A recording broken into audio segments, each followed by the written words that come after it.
Okay, so the way we're going to solve this is I'm going to go ahead and put the steps on the side so we'll be able to solve it, and making sure that I'm doing all the steps that I need in order for us to solve it. So what we do, we solve one thing and then we rewrite the whole problem again.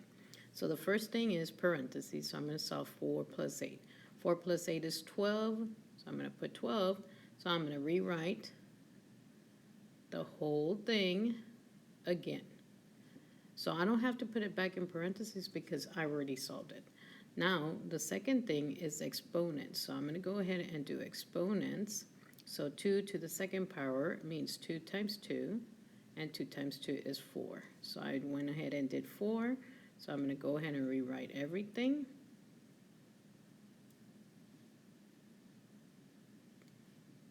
Okay, now that I solved that, I need multiply and divide. Well, in this case, I just have multiplication. So I'm going to go ahead and do multiplication. So 4 times 12 is 48. And then I'm rewriting everything again. And then the next step is add and subtract. So in this case, I only have addition. So I'm going to add 48 plus 4, which is 52. So my answer here is 52. So 2 to the second power times 4 plus 8 in parentheses plus 4 will give you 52.